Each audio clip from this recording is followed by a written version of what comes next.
25 Executive Council meeting, we will call to order. We have no regrets, the gang's all here. There's an invitation to stand and move at any time you feel the need to do so. Number 3, approval of the agenda. Oh, I'm sorry. Daryl. Thank you. I'd like to table 7B for a later date. It is something that I would like to bring to council, but based on the current investigation that's taken place, I think I would wait until after that's finished up. Okay, I tend to agree with you with the investigation, yeah. So we'll do so. Yeah. Thank you. Okay, so we'll go back to 3, approval of the agenda. Has everybody had a chance to read the agenda? I'm sure.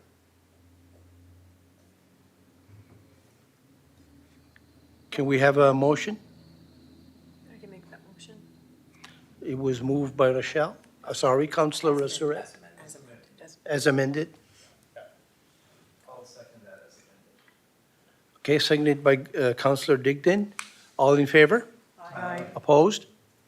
Motion carried. If there's any conflict of interest, you can declare it now or when it appears.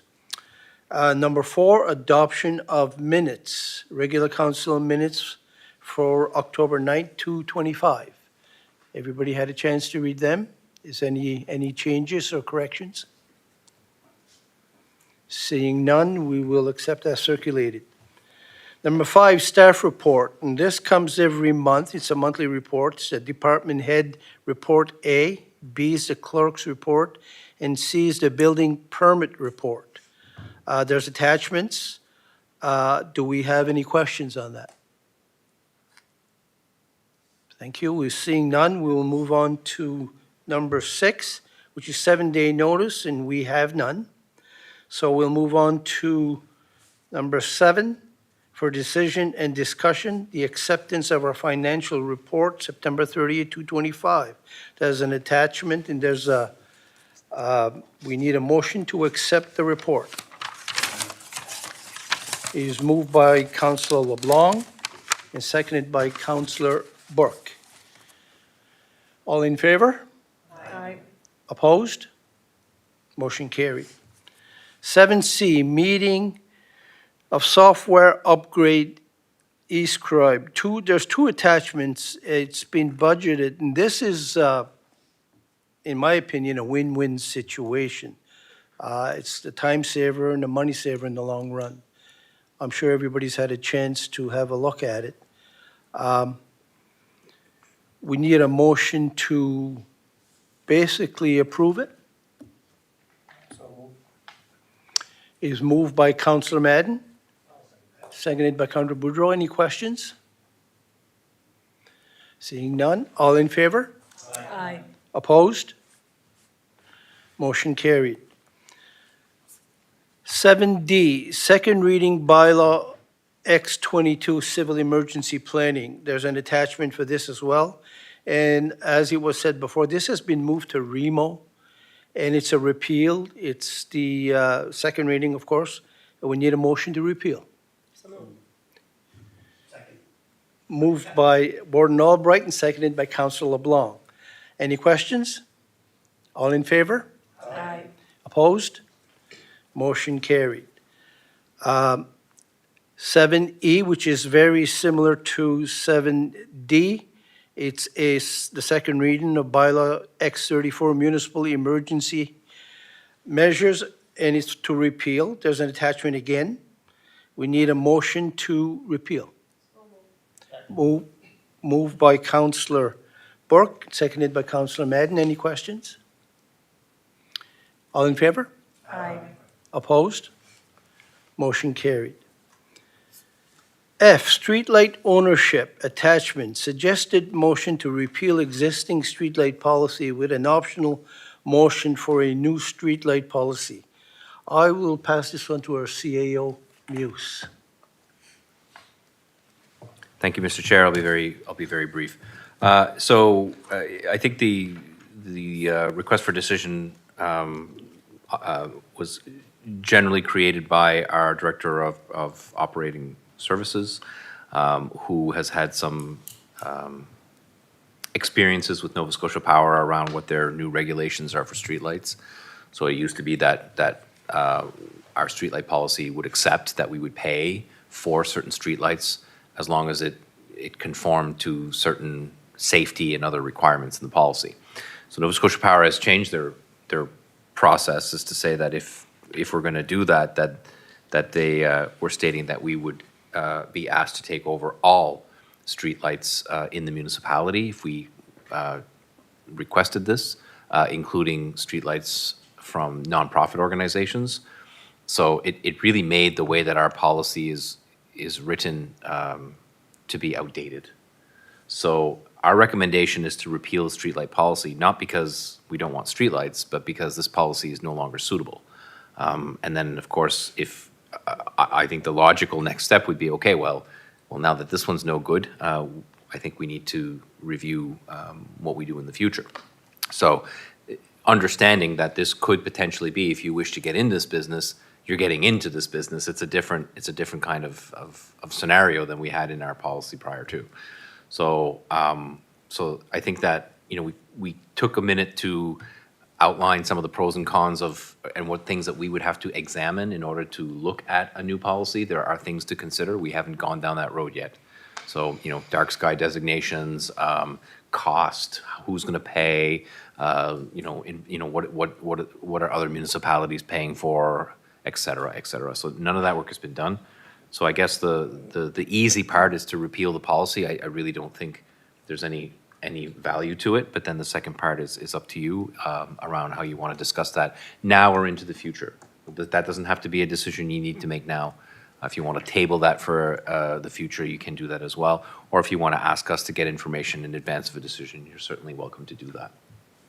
So that's my summary of the report attached.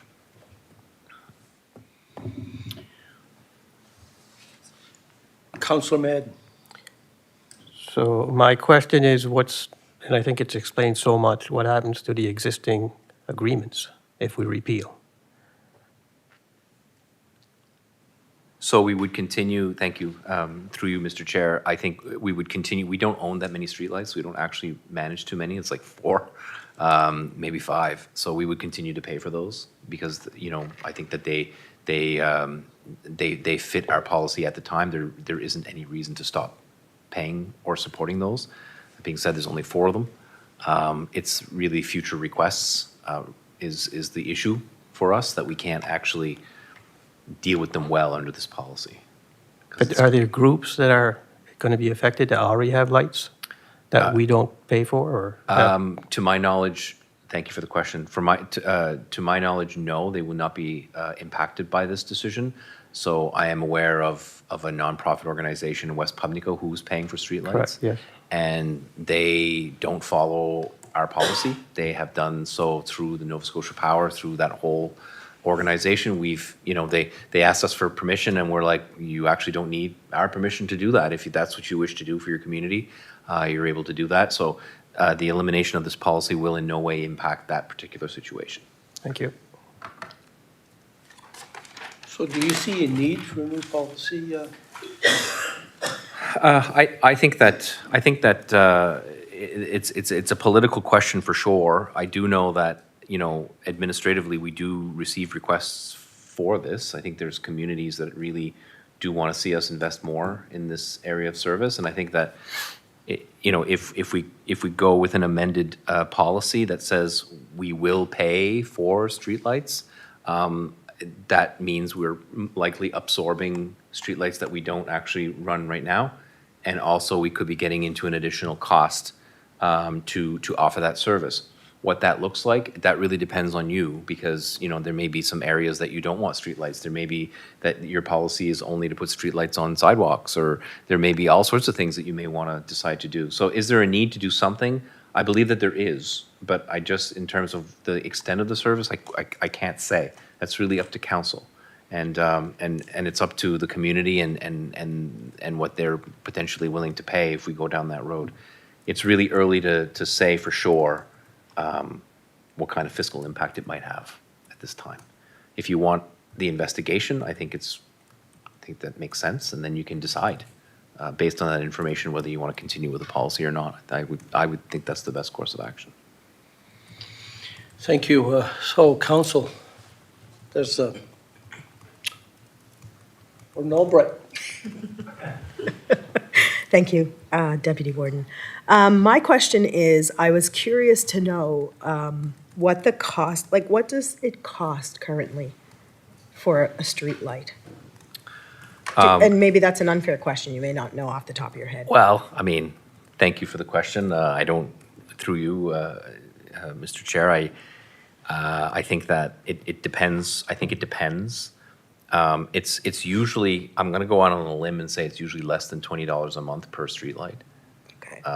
It can be less than that, depends on all sorts of things. Nova Scotia Power does change their prices, so please don't hold me to. But ish. Ish, right? Yeah. So, you know, $20 a month is really not that much, but then you multiply that by so many. Right. So that's where I say, like, if this is a service you want to provide, I mean, one of the things you want to understand is what the budget, you know, what's your budget constraints? What's your Definitely. budget limitations? And whether or not it's something that you want to absorb, and maybe, you know, I consider a tax increase if you must, not suggesting that you need to. But then there's also, you know, there may be some area rate considerations as well, where in some cases, you know, the community that gets these things, they pay an additional amount of money to offset the cost in some way, and they do that through the taxes. So there's yeah, so I'm hoping that, yeah, 20. Okay. May I ask another question? Sure. Thank you. Also, I wondered, so when I read the information, I guess that I'm trying to make sure that I correctly understand.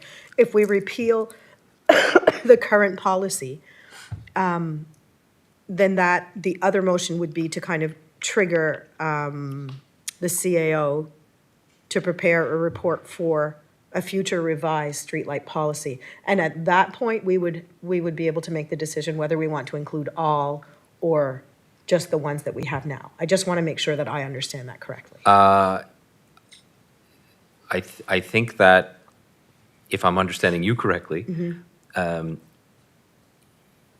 process, okay, repeal, okay? Yep. And then asking the CEO for a report is probably the logical step 2.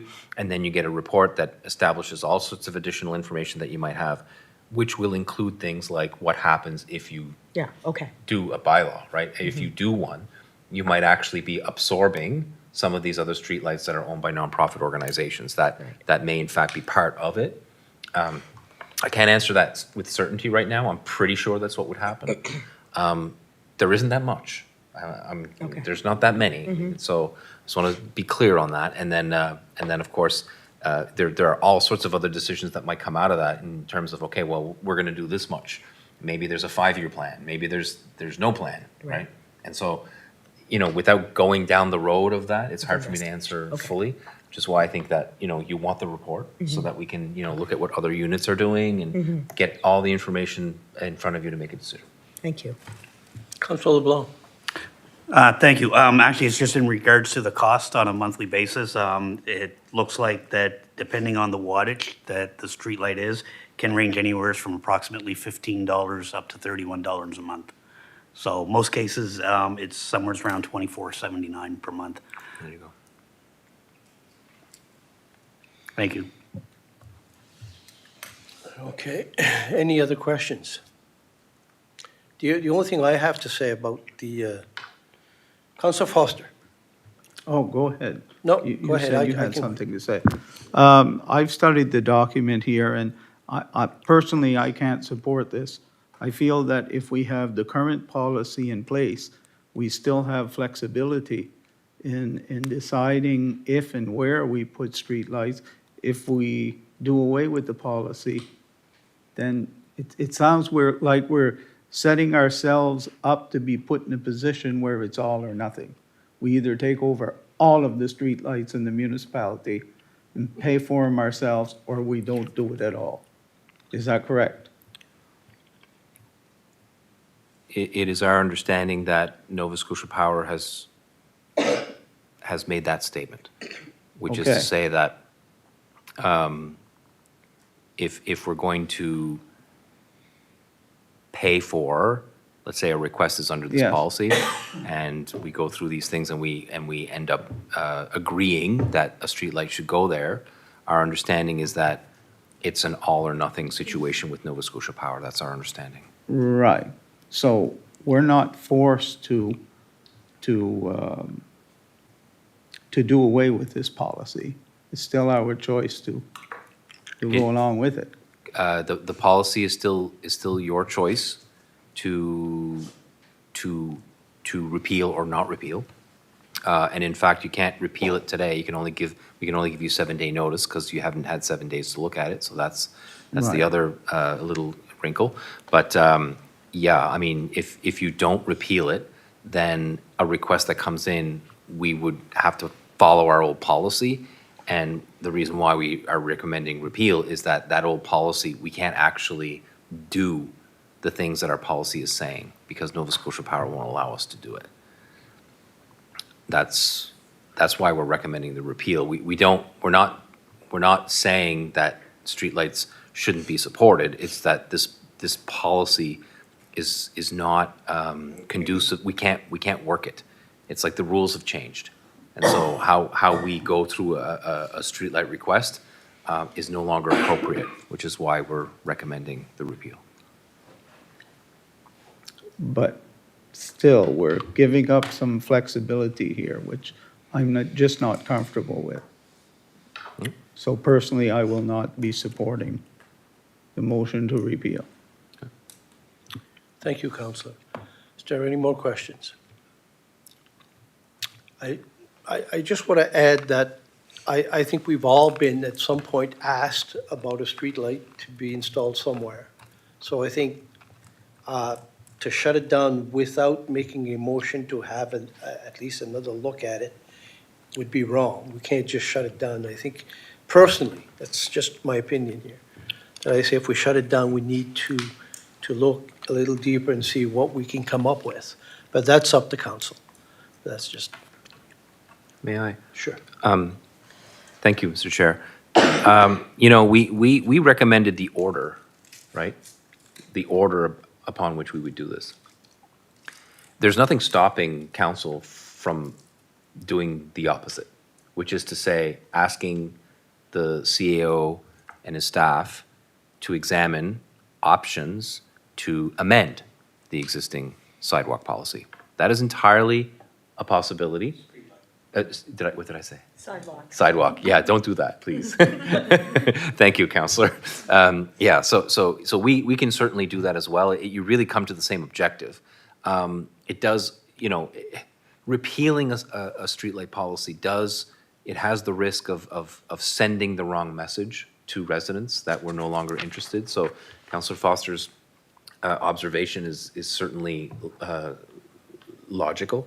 And so we can, I just know that this policy has to change, right? And so if we choose instead to amend it, the risk is that any requests that come under the old policy, we're probably just gonna have to deny them until such time as it's amended. So you do have that alternate course of action. That was not mentioned in our request for decision, but I believe that it is an appropriate alternate course of action here. It needs to be changed. Whether it gets amended or repealed and replaced, that's entirely up to council. Councillor Book? I'm having a hard time sponging this. So if a nonprofit wants to have a street light, Nova Scotia Power, I'm understanding Nova Scotia Power doesn't want to put them up because it's not the municipality that's putting them up. That part here I'm not understanding. It's kind of, to my mind, it's kind of ridiculous because if I'm in a nonprofit organization and I want to put a street light and I'm paying for it, the organization's paying for it, what's the problem? Yeah, I don't think that if the nonprofit organization goes directly to Nova Scotia Power and asks to put up a streetlight, that has changed. That has not changed. It's that if we can't really put up any lights, because if we do, Nova Scotia Power wants us to assume all the lights. So if a nonprofit organization does it on their own, they can still do that as far as I know.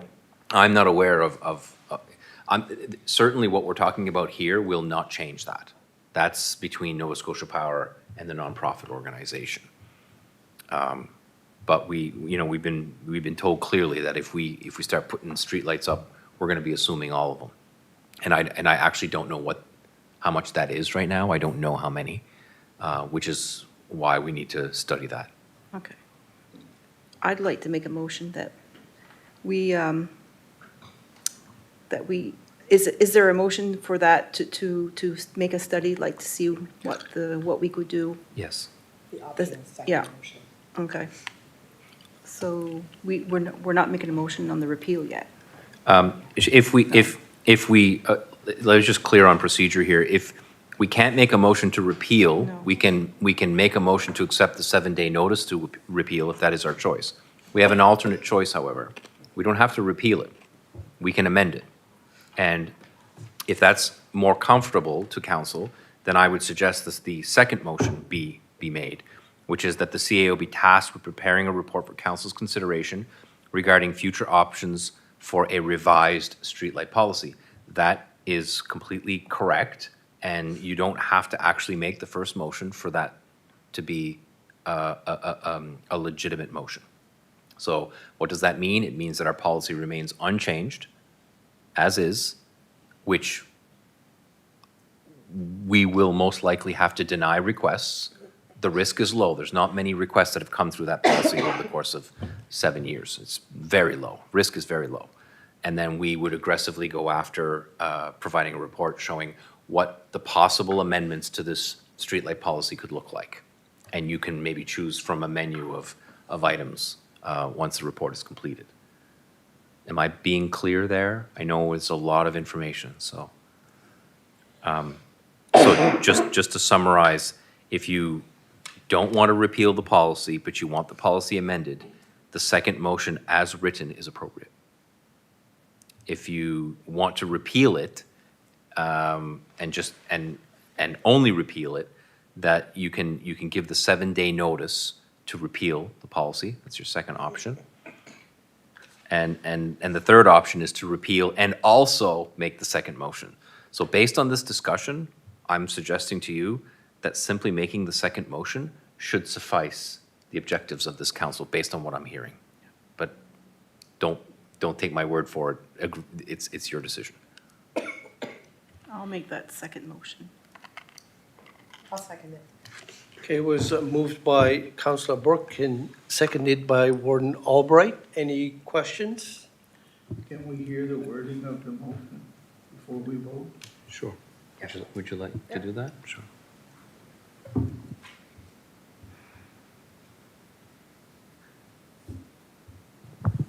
The wording of the second motion is that the CAO be tasked with preparing a report for council's consideration regarding future options for a revised streetlight policy. Councillor Digdon. Thank you. Yeah, I guess I have to say, I'm like Councillor Bork here this evening, Councillor Foster. I'm getting a little bit of mixed messages, like, at first, if you were a nonprofit organization and wanted to apply for streetlights, it would all have to go under the municipality is what I first heard, but then I guess that's not the case. And so it still leaves that avenue for these organizations.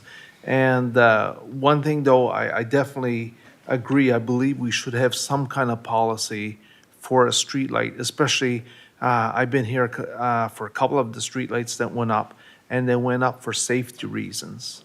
And I think for safety reasons, we have to look at that and try and help out where we can, because we'd hate to, or I personally, I can't speak for everyone here, but I'd hate to know that we didn't go along with a streetlight where there should have been a streetlight for safety reasons, and you had safety concerns, and people brought safety concerns forth to us, and we said no because of our policy or whatever, we just couldn't do it. So I think, and as far as streetlights in communities and all that, I personally would like to go back and ask the people, I know we have streetlights along the sidewalk down home, but I'd like to feel listen to the people and see what they say. And maybe our CAO touch base on an area rate, and that may be a way to go there. Like, I'm just thinking, if East Pubnico wanted some streetlights along there, and Mr. Foster's area didn't want streetlights, so maybe you're gonna look at an area rate that would take care of their lights and that. But thank you. Thank you, Councillor. CAO Muse. Now that the motion has been made, I want to clarify one thing, just so that we're very clear on the nonprofit, because I've given you all sorts of options, and so now you've made the motion, I'll speak on it. Nonprofits can continue to apply directly Nova Scotia Power for streetlights. That has not changed. The issue is if we take it over, Nova Scotia Power says that we will then have to take over those lights if we move into an amended policy. So if we decide that we want to continue to be in the streetlights business, it is entirely possible that we, in adding a light for safety reasons or whatever, could in fact be absorbing additional streetlights over and above the one that we approved. That's what Nova Scotia's Power is telling us. So what I want to do is make sure that when you make a decision, that you make it with the information in front of you, that maybe that's perfectly fine, that you want to take over all those nonprofit streetlights. That might be an objective of yours, but you should know what it costs. Like, you should know where they are. And so right now, we don't have that information. We'll collect it for you. So on the motion, I just want to be very clear. Anybody nonprofit right now that has a streetlight, nothing will change for them at all. They can continue to actually ask Nova Scotia Power for streetlights. And I'm not talking, when I say streetlights, I'm talking about lights that are on the street.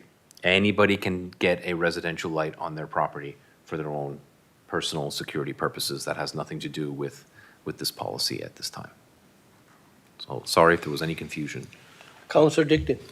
Thank you. The only thing I'd add to that, though, I'd hate to see, like, the sidewalk lights that we have along the road in Middle West Pubnico. I'd hate to see all of the municipalities' residents have to pay for it, because it's something that we wanted down home, that we went after. I was at a West Side Improvement Society meeting last night. I'm no longer a member of that organization, and but they asked me to go as counselor, just sometimes they have questions, and that's municipal related, so that I will do for them.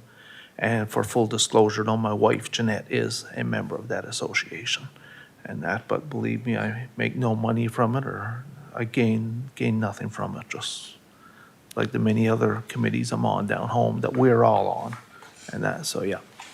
But that's the only thing, like I say there, I'd hate to see anyone else have to pay. The West Side Improvement Society financially is in good shape. They've got monies in the account that can pay their lights for years to come, so they're all set there. Thank you. Thank you, Councillor. Any more questions? Okay, so we have a motion on the floor. All in favor? Aye. Opposed? Motion carried. Okay, so we will move to 7H, is invitation to Highway 101 Task Force in Digby. Pardon me?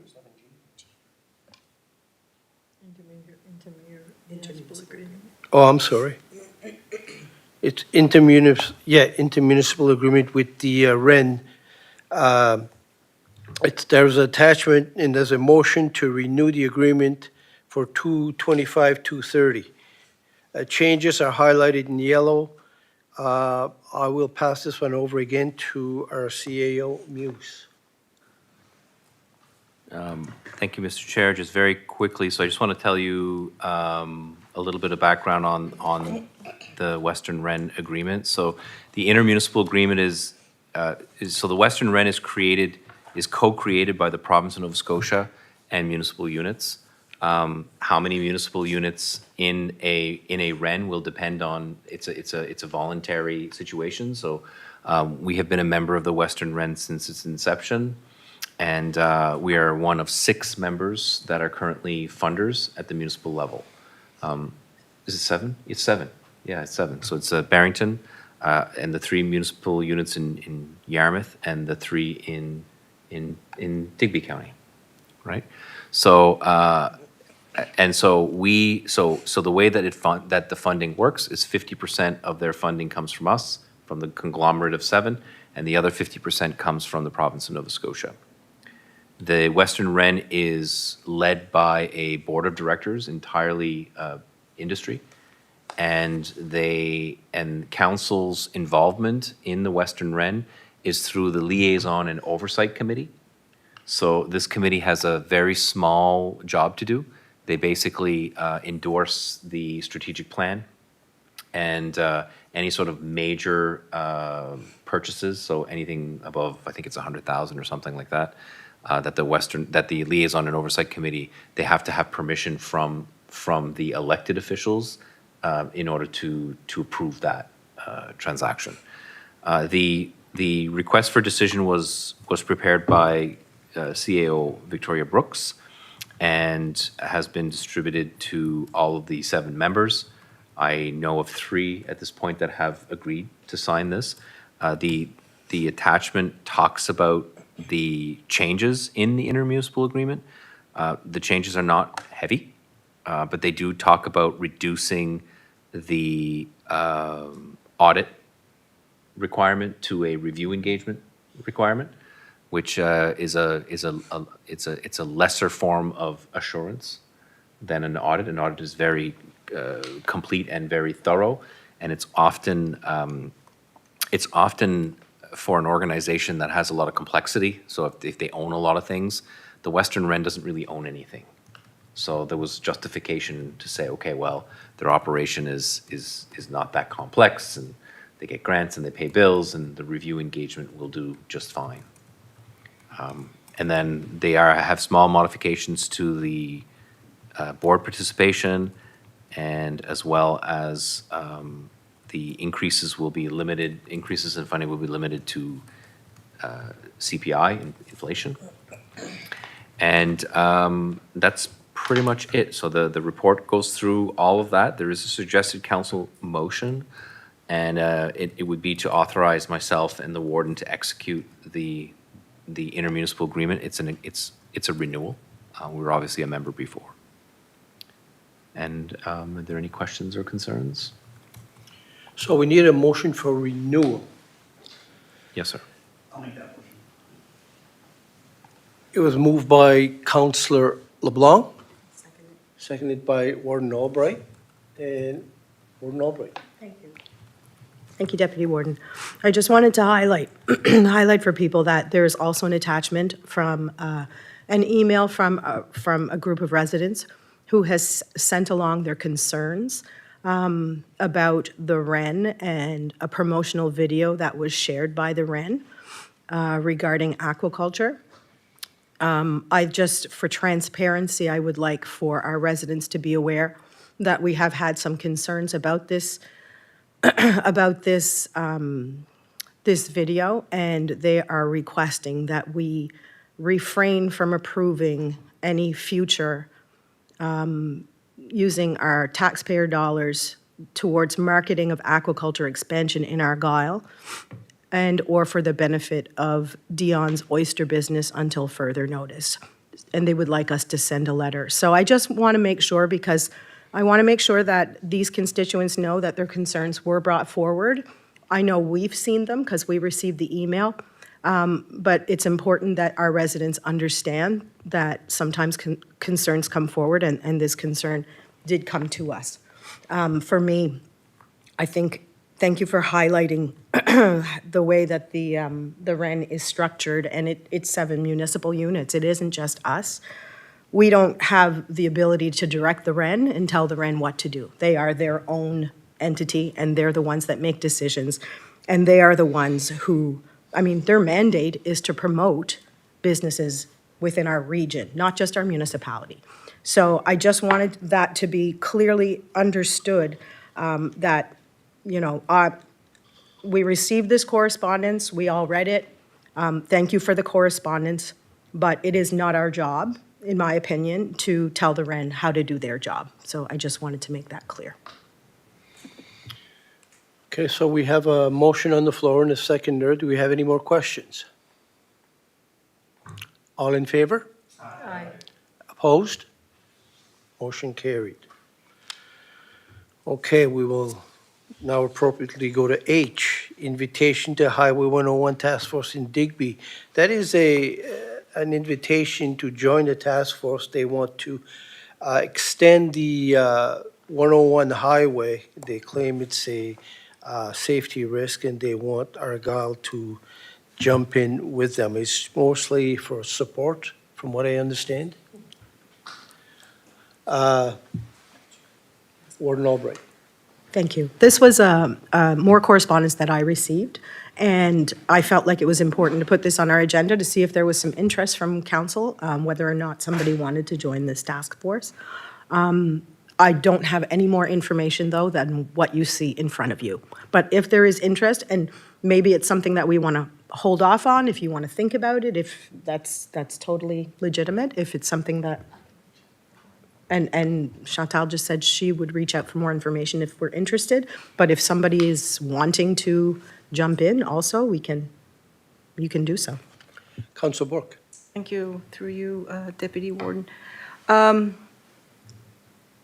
I don't know what we're getting into really, so I'd like to have more information on this because it's very brief of what they're talking about. So what is it going to affect us here? We're connected to the 103. So I just want more information. I'm not sure what kind of letter we be sending or joining or whatever we're going to be doing if we did. Thank you. Okay, any more questions?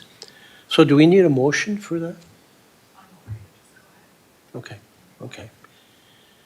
So our clerk will look into this and come back with it. Thank you. Okay, we'll go to 7I, a request for a letter of support, Seal Island Lighthouse Preservation. There's an attachment. And Councillor Burke. This was sent to myself and I think to Councillor Digdon as well. And I was speaking to one of the volunteers that are on this committee. They're looking just for a letter. They don't want no money. They just want a letter. And they're trying to preserve the lighthouse on Seal Island. There's a lot of people that go there. So the Municipality of Barrington and Clark's Harbor, they have signed a letter of to help them out, to letter of support to help them out for the federal government, because they want the federal government to support them and probably some money or something to help to preserve this place. So I'll make a motion that we send them a letter of support. Okay, we have a motion on the floor by Councillor Burke, seconded by Councillor Boudreau. Any questions? Not so much a question. Uh, Yeah, not so much a Councillor. question. I believe Seal Island is actually in Rochelle's district. It is in your district? Yes, I believe so. So it would be good at any future times, if you're going to send us an email or whatever, that they could put Rochelle, Councillor Surratt's name on that as well, and that, but yeah. I often thought it would be nice, as a municipality, we could go out there some Sunday or whatever, you know, on a trip, and just so, it's about the only part of this municipality that a lot of us have never seen, or some of you people Oh, may, it's beautiful there. but it is beautiful, you know, so, Councillor Surratt. so. I was just going to say, I do certainly know of people within the municipality who go there on a regular basis, and I think it's great to send a letter. Yeah, it is the southernmost piece of land in Canada, on the east coast. Yeah. Councillor Digny. Thank you, and just, it would be a shame to have that lighthouse go down. It's in very much disrepair there now, but it's definitely not to the point of where it can't be rebuilt and brought up. And I think, you know, for this end of the province and and for that lighthouse and just to have it rebuilt, and that would mean a lot to a lot of people. Thank you. Thank you, Councillor. Councillor Foster. Yes, who is the actual owner of the lighthouse? Federal government, I think. That would be. Well, I'm not so sure about that, because there was a program about 10 years ago, after they got done divesting themselves of all these wharves, they then started divesting themselves of lighthouses. And a lot of nonprofit societies were formed to take over the ownership of these lighthouses. So I'm wondering who is the actual owner? Because if the federal government is not the owner anymore, they probably would not be interested in putting any money in it. I just thought I'd bring that point up, because I know that the divestiture program has been ongoing now for at least 10 years or more. Thank you, Councillor. It's a good point. Councillor Boudreau. Thank you, Deputy Warden. I truly like the idea of sending a letter. Every time we come home from George's or Browns Bank, you'd see the Seal Island Lighthouse. Oh, you're getting close to land. So it's, I'd like to keep it, yeah, it'd be nice to have it preserved. Yeah, thanks. Okay, so a letter of support doesn't cost any money. We have a motion on the floor. Any more questions? All in favor? Aye. Opposed? Motion carried. 7J, Community Navigator and Physician Recruitment Amalgamation. There's an attachment, and this one is for Warden Albright. Thank you, Deputy Warden. We are looking for, so we've been having conversations. There's the Community Navigator Oversight Committee, and there is a Physician Recruitment and Retention Committee, and there's a lot of redundancy. So it really is basically the same members on both committees, and we go to those committees and we hear very similar reports on both committees. And so at one point, we kind of just said, this seems like we're doubling things up. So the recommendation came forward at those committees to think about amalgamating the two. But because we're all funders, we just weren't going to go ahead and do that without basically consensus. So we had talked about it at our last meeting, and it was recommended that we come to our councils and just kind of let you know what's going on and make sure that we have consensus for us to investigate it. It doesn't even mean that we're going to do it for sure, but we want to investigate the possibility of putting both committees together so that we don't repeat the same things in two different meetings. And so our community navigator can give their report, and so can our physician recruitment. They work closely together, both of those staff people. They work, yeah, they do. They work really closely together, so it just makes sense to have both of those reports come in at one meeting. We're going to make sure that all of the pieces that have to happen, that have to be in play for all of the funding partners, all the stakeholders, we're going to make sure that that is well laid out. They're going to start, you know, if all councils decide that this is okay, a new terms of reference will be drafted, but no move will be made until we have consensus to investigate this from all three councils. So I was bringing this forward.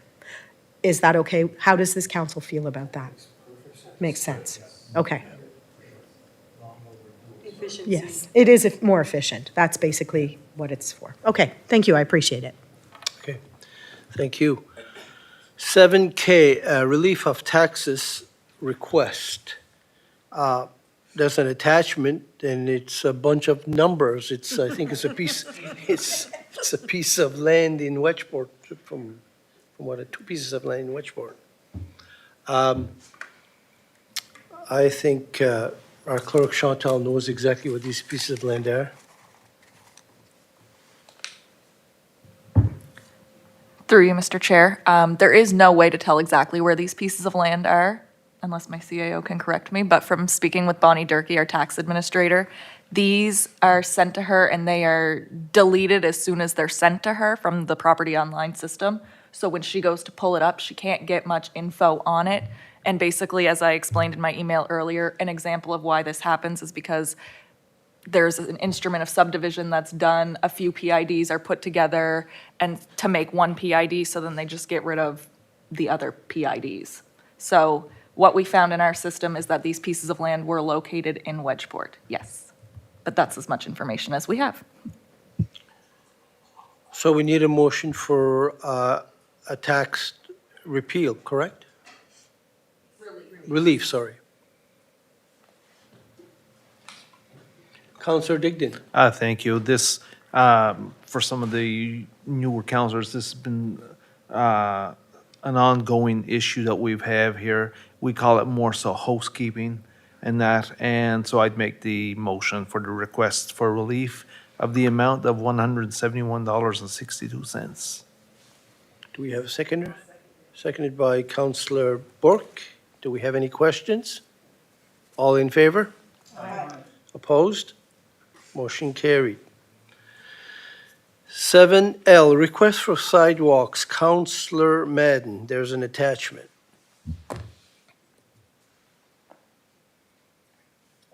Thank you, Deputy. We all know the history of trying to get sidewalks in the municipality of Argyle, and I'm not trying to speed up anything here or do something different. I'm just trying to introduce that there is another sidewalk issue that has to be addressed. I don't know how long it will take. So I sent this to Recreation, thinking that it might be something that they would look at with their new trail suggestion. I think you're familiar with that through Matt O'Connell, which is the rep for this area on the Recreation Committee. So, and he said to me, or he sent me an email saying it would send back and go back to council. So I've tried to go that route. So the problem with this one is we all know, and we've agreed that Tuscan is growing. So there's an area that we want to do a trail between the school and the archives, and that's in motion now, and we don't know where it is or where it's gonna go. But past the archives, going towards, I call it Lentz Corner, there's a few residents there, and number one, they have to walk to the mailbox. Now we're getting in their car and drive 2 seconds and get back. The mailboxes have been removed, so now that it's traffic. There's also more traffic going to Carl's store. So it is a dangerous spot in the winter. I know last winter there was an incident where a gentleman fell and caused a lot of commotion because people were stopping, and here we are in a snowstorm, and traffic has stopped trying to help this guy. So I think we have to look, and I'd like to make a motion that we investigate the possibility of putting some kind of trail there. I would like also to see some kind of boardwalk in front of our archives, because it would look real nice with the archives. But my motion is to ask our staff to investigate and come up with either a cost or see where we're at and see what we can do. And if the motion's not properly done, I would ask for help on that motion. Do we have a seconder? Seconded by Councillor Foster. Any questions on that? CEO? Just quickly, it's not so much on the motion, but more on the fact that there is a study going on right now. And we sat with the company in question and have made a number of recommendations and suggestions. If this is a motion that is approved by council, one of the ways that we can do that, because they're already in the business of being in this area, that they may actually be able to provide some pretty quick information on even just order of magnitude costs and what the options might be there. Certainly, if council is agreeable to that, it would not be, it'd certainly be a very low investment to get that information. I just want to make that clear to council. In terms of the status of that, it's still not completed because there were quite a few changes that needed to be made. Obviously, the price tag on it initially was very large, which kind of like hurts the motion in the sense, because there's financial considerations. But at this point, we made some considerable adjustments and changes, so I don't think that the costs that were discussed by anyone here, even just casually, I don't think they're gonna be the same. I think they're gonna be lower. So anyway, I just wanted to give an update on where we studied, and we studied right up to the courthouse road, right up to that area. So it leaves maybe 300 meters or so remaining. Anyway, that's just a little bit of history on the study. Councillor LeBlanc. Thank you. First off, I apologize in regards to the question I'm going to ask, but where exactly is Lead's Corner? Is that, It's the Hanging Oak. okay, so that's the one down at the Hanging Oak. Thank you. Yep. It's in the municipality. Well, that I know, and I'm assuming it's also Yeah, in when District. you know, you know. Yeah, it's, I just wasn't sure which corner referring to. Thank you. Just to be clear for my own sake, are we talking about a continuation of the proposed sidewalk in this area or another one? Well, if I may, Sure. from my understanding, the Recreation Committee has completed their research, and so they're fine with where they're going now. So it almost sounds like it's an add-on or another complete new project, unless they want to go further. But that's, to them, they had to go to council for that, to go back to them to say, go ahead and continue the trail.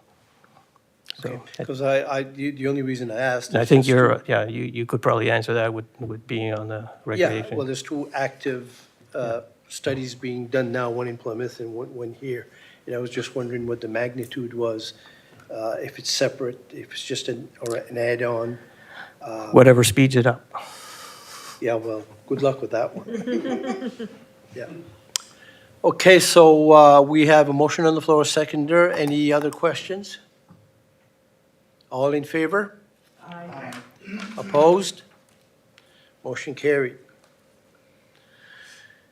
8, correspondence for information AMANS professional service fee. This was, there's an attachment, and from my understanding, this was one bill, and now it's been divided into 2 bills. It's basically the same thing. So, do we need a motion for this? No, I didn't think so. So that's, in a nutshell, that's all it is, yeah. So number 9, financial request. A, council community request, Argyle Glenwood Community Improvement Society for $700 as an attachment. And Councillor LeBlanc. Thank you. Excuse me. I have a request from the Glenwood Community Hall for a grant for $700. The funds will be used for the running of the hall. Currently, they have to replace their water treatment system, which will cost over $1,500. These funds will help immensely. So I would like to make a motion to accept that request. It is moved by Councillor LeBlanc, seconded by Councillor Bourque. Any questions? All in favor? Aye. Opposed? Motion carried. 9B, council community request for $700 for Nouveaux Horizon de la Barronie. Councillor Digdon. First off, I have to say, I'm sorry that I don't have it done on the form that I'm supposed to have it done on, that Chantel is trying to beat into me the last couple of years, and that's 100% my fault, Chantel, not yours. Yeah, it will go through one of these days, but no, this has definitely helped that club out quite a bit if they can get that money, so I'd like to make a motion that we give them $700. I'll second that. Thank you. Moved by Councillor Digdon, seconded by Councillor LeBlanc. Any questions? All in favor? Aye. Opposed? Motion carried. Number 10, agenda topics for next meeting or notice of motion by councillors. Is there any?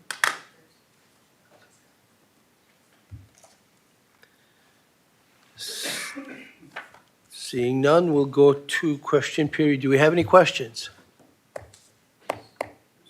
There's questions, yes. Question is, through you, Mr. Chair, will there be a line item for the tourism levy on financials? The answer is yes, there will, as soon as that levy is implemented and in place. There's no budget for it this year, because we didn't know when it would begin, so, and it's mostly a flow-through, so if it came to us, then it would then go to the Yarmouth and Acadian Shores Tourism Association, as another way of subsidizing tourism, as opposed to it being a grant directly from us. So this is in reference to the marketing levy that we're charging tourism operators to charge tourists coming in. So it's not a cost to them, direct cost to them. It's probably an annoyance to them, but it's a cost to the person coming in. So the answer is yes, that information will be disclosed in the financial statements as soon as we have it. Okay. That was the only question. That was the only question.